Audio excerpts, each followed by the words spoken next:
How's everyone feeling in the room? Hasn't it been 2 days of emotion?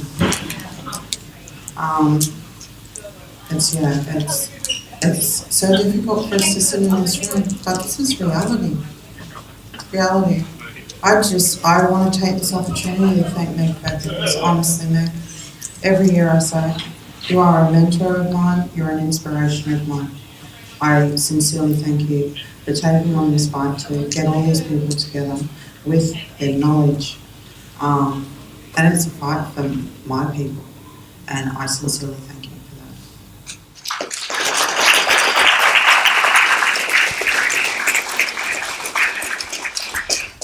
Our last speaker for the conference is Thomas Mann. Thomas is a Torres Strait Islander, a Xanakez man who lives on Larrakia, I got it? Yes. Land in Darwin, a former wharfie and the first Aboriginal or Torres Strait Islander official in the Maritime Union of Australia. He is elected branch secretary for the Northern Territory branch of the Maritime Union of Australia and the president of the Northern Territory Trades and Labour Council.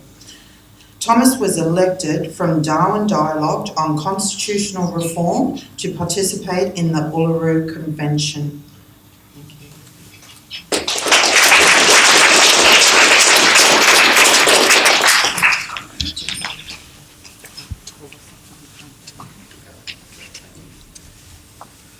Okay, thank you. I want to pay my respects to the Gudjambara people, their elders past and present. I also want to acknowledge the speakers. It's been an amazing couple of days, and many a time with many of your speeches I've had a tear in my eye. It's just been an incredible experience. I just want to say a couple of things on my view on incarceration. I spoke at the Royal Commission when it was in Darwin, and what I touched on was what I know as a wharfie and a union official, a union member, and a proud activist in that movement and for social justice. I was a wharfie for 16 years on the docks in Darwin, and what I learnt in our movement is that people like Fred Maynard, Joe McGuinness, Chicka Dixon, they were actually wharfies, and they found their political voice on the wharves in my union, and it's something that I'm really proud of, is to be a unionist there. And Koiki Mabo as well. Koiki was an Indigenous representative for the Trades and Labour Council in Queensland. So he also found his way and was supported in finding his voice in the union movement. What I said about to the Royal Commission about the way that those youth were disgracefully treated in detention was that I know, as a wharfie, our history, we made sure that people got opportunities to work on the wharves if they'd come out of jail and couldn't get a job anywhere else. It was the same with those Aboriginal people that I mentioned, those people that became leaders. Where they weren't able to get a job anywhere else, our strength as a union was able to get those people a start. And I know now, children or grandchildren of those people that are doctors, lawyers, providing for their families, their kids are doing well, and it was because of opportunity. The other point that I made was that our union is an international union. We're affiliated with other transport unions around the world. And I was talking to a comrade in charge of the Seafarers Union in Norway. And she said to me, it was around the time of the Don Dale, that disgraceful thing there. And she said to me, I asked her the question, I said, what's it like there? I've heard that it's much better. And she said, Thomas, we're closing down prisons there. I said, we don't need them anymore. She talked about that guy, that right-wing extremist that massacred people. She said, we had to build a special facility for him because we just didn't have that type of facility anymore. And the difference is care and empathy. And so when I learned that, and I thought about what's happening here, and I don't have to repeat the statistics and all those things that you guys have so, passionately put over the last couple of days. But what it tells me is the politicians, they know these statistics. They know the science. They know the international examples. And the fact that they don't do what they need to do in this country tells me, and I won't tiptoe around it, they're corrupt. And they're wiping out generations of our kids. So that's what I said at the Royal Commission in Darwin. I hear a lot about unity. I've listened over the last couple of days, and I've heard a lot about hope, but I've heard a lot about frustration. The frustrations of banging our heads against the wall, doing the same things over and over, talking about the same things at every conference that we go to. The need for healing centres, elders in prisons, our law to be respected, our First Nations laws on country. The Murray and the Koori courts, trying to set those up in places where it doesn't exist. Funding, the IAS, Scullion, the mission master, holding the funding and making us fight against each other for it and then handing it over to a wide organisation. That's divisive. And so when we talk about unity, they've got us over a barrel, because the reality is they're very good at dividing us. They have purposely, strategically divided us since colonisation, mining interests and governments and corporates alike. So, for that reason, I'm eager to share with you guys my journey with the Uluru Statement. And do you mind just making it just scroll just so people can see just where it's been as it's a whole lot of photos up there, but hopefully you can still concentrate on what I'm saying, because the Uluru Statement, in my view, and in the view of 250 Aboriginal and Torres Strait Islanders from around the country at Uluru, is the answer. Not the answer, the end goal, but it is the step to addressing those frustrations and actually bringing together our First Nations and having unity in a way that can be effective and make change. I was an activist in the community.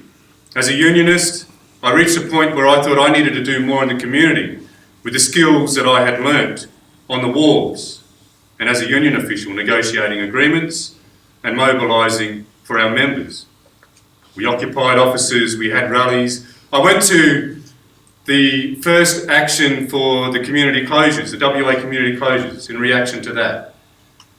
And a young woman organised the Darwin rally, and she did it in 48 hours. Her name was Jessie Bonson. Advertised it on Facebook. She needed a PA system, and I saw it on Facebook, and I said, we can lend the MUA one. And I went along, and we only had about 30 people there. Now, Darwin's not like Melbourne. We don't turn out heaps of people, in support of these struggles. And I said, there wasn't even speakers organised. And I said to the crowd, I'm going to lend what I know as a unionist, and I'm going to get the unions behind this. And the next rally will be the biggest that Darwin has seen in a long time. And we did that. And I organised several rallies and actions around that. I also organised with others the response to Don Dale. And at that time, I started to feel like there was something missing from our movement. We were on the street, we were being heard, we'd go away after that, and the politicians would ignore us. Don't get me wrong, action on the streets is vitally important, it must continue, but we must get better at it.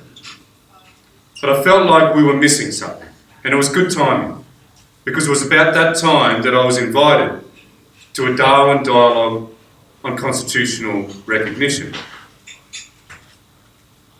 I was asked to be a facilitator of that, and I went to a trial dialogue in Melbourne.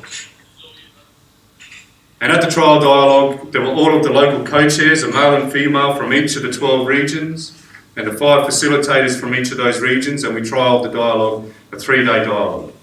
The trial was 2 days, but they ended up being 3 days because it was found that we needed a whole day to share and to vent, you know, those local issues and those really hard things that people were facing. At that trial dialogue, I asked the elders in the room, I said, has there ever been an opportunity like this? 12 regional dialogues covering the entire continent and adjacent islands, 3 days, with information about the Constitution, about how our legislation works, how our political system works, the history of the struggle, the things that we've tried before that haven't worked, you know, the 5 expert panel recommendations that were never adopted, all those things, all those aspirational moments, like the Yolngu Bark petitions, the Barunga Statement, the Larrakia petition. We looked at all of those things over 3 days and we considered what we wanted going forward. I said, has there ever been an opportunity like this? There was 60% weighting to traditional owners in the region to make sure that there was a cultural authority there. And they said to me that there hadn't been an opportunity like that before. And so with my union mind about building power, I thought this is an opportunity that we cannot waste. This is an opportunity for us to build power.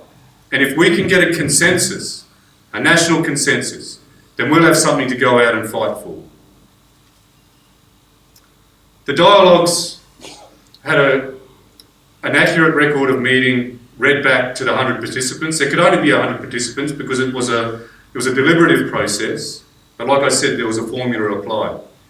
The records of meetings went to Uluru. That was the other powerful thing about it. These dialogues culminated at Uluru. There were delegates elected in each of those regions, and I was elected in Darwin. The Uluru Convention went for 3 days as well, and it was about the synthesis of those dialogues, and we deliberated and tried to come up with a consensus. As many people had already written us off because of where we come from, the different places, the divisions that have been perpetrated against us. And it was high tension. And you can understand why they wrote us off, because there was a lot of debate.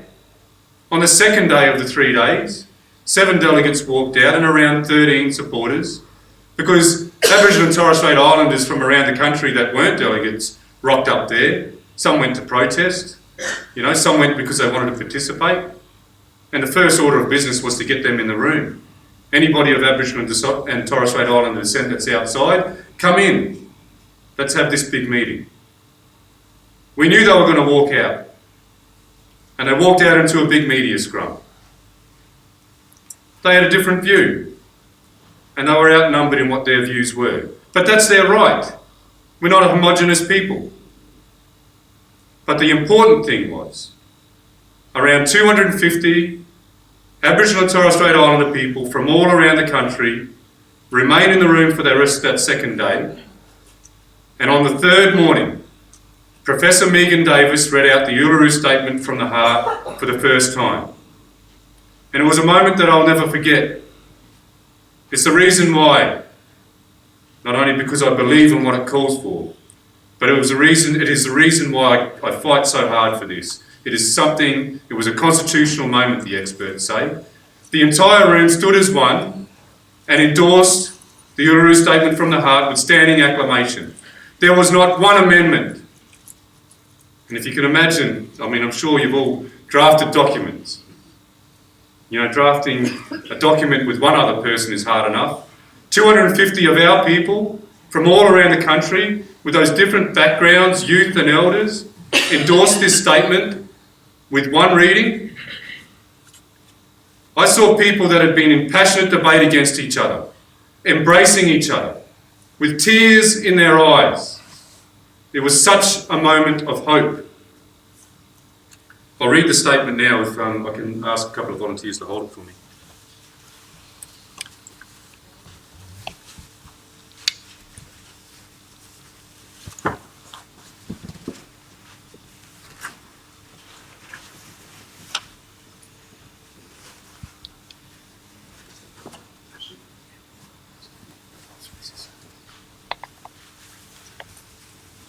This is the original Uluru Statement from the Heart.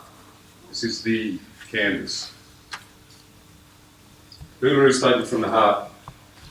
We gathered at the 2017 National Constitutional Convention, coming from all points of the southern sky, make this statement from the heart. Our Aboriginal and Torres Strait Islander tribes were the first sovereign nations of the Australian continent and its adjacent islands, and possessed it under our own laws and customs. This our ancestors did, according to the reckoning of our culture from the creation, according to the common law from time immemorial, and according to science more than 60,000 years ago. This sovereignty is a spiritual notion. The ancestral tie between the land, or Mother Nature, and the Aboriginal and Torres Strait Islander peoples who were born therefrom remain attached thereto, and must one day return thither to be united with our ancestors.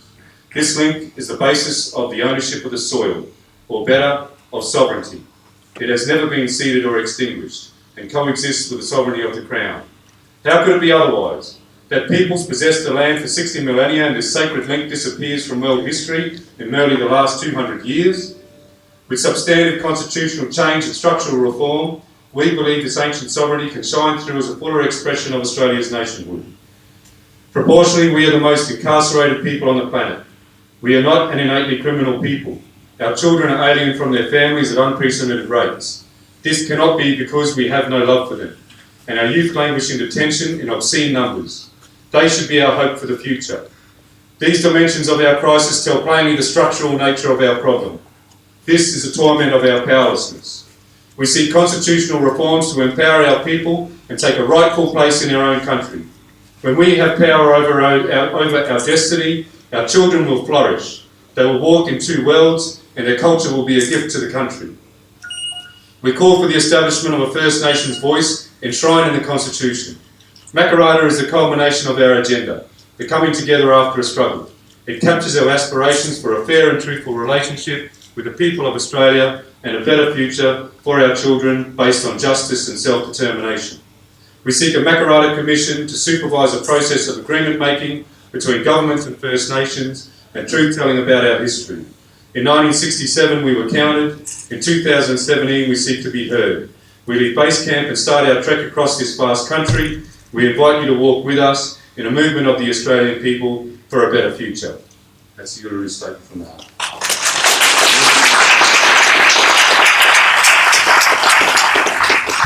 This artwork was done by Anangu woman. Rennie Kulitcher was the main artist. And I'll show you the website later, but you can see a photo on the website of the woman painting this with Uluru in the background. Depicts the songlines coming together. These signatures that you see here are those 250 Aboriginal and Torres Strait Islanders that were there at the convention. We signed it, you can see the pencil marks there. We all signed the blank canvas after we endorsed it. Then the painting happened and then the printing was done in the middle. You'll note that it's written to the Australian people. We've learned lessons from the past, and that was the importance of those three-day dialogues and thinking of those things through. All those petitions and statements that we've had before that have been to a king or to Parliament or to a Prime Minister, this is written to the Australian people. I'll just talk a bit about what it calls for. The Uluru Statement calls for three things. It calls for voice, treaty and truth. It calls for a constitutionally enshrined voice.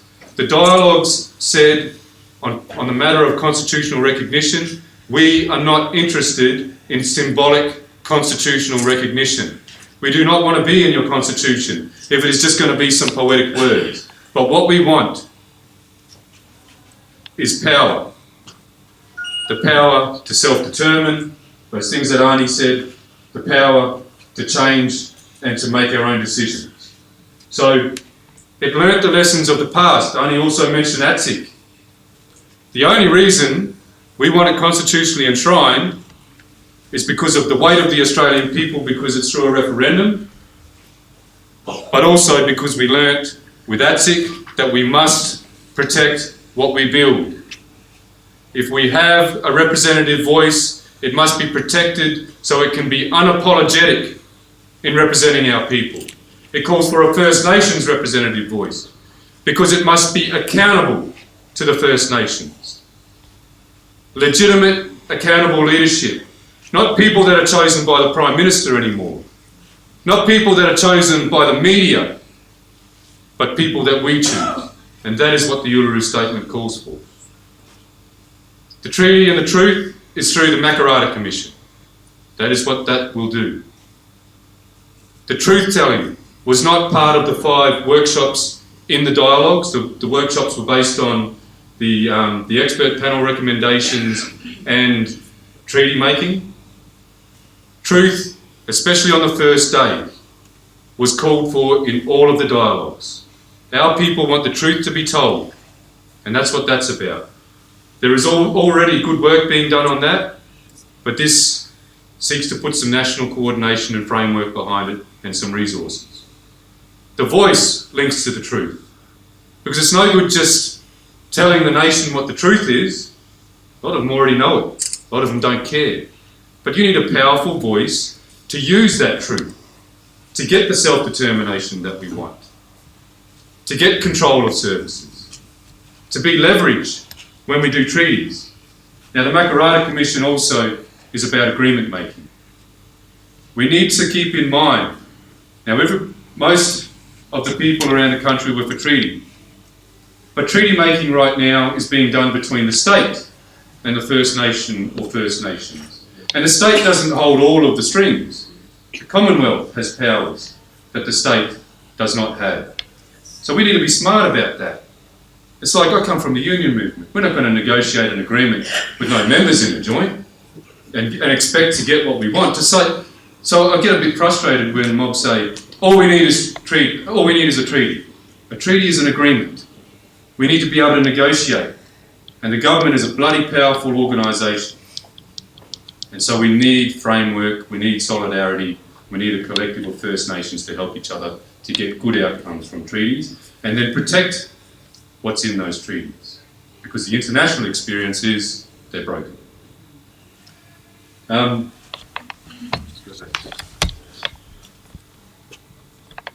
Look,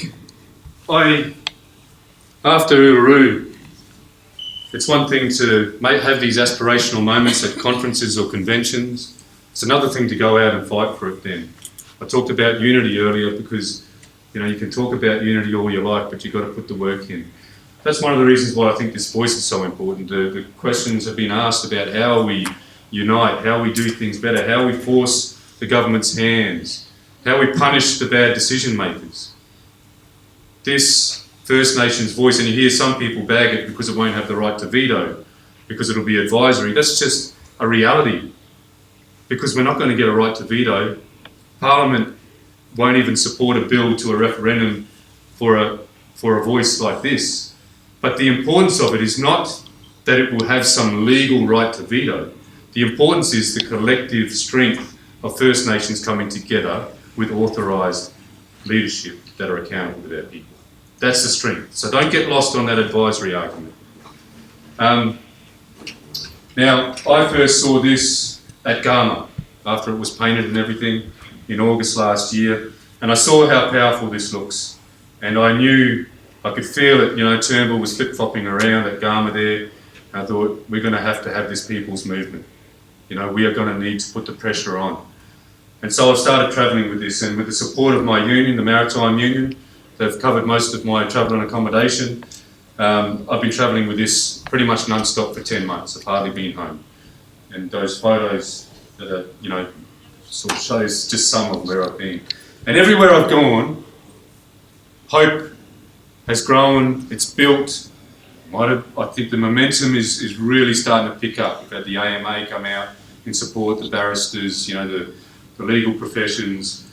Now, there's a joint select committee that is looking into this. Turnbull didn't even want this on the terms of reference. That work that we did in building that momentum put enough pressure on, so this is part of the terms of reference.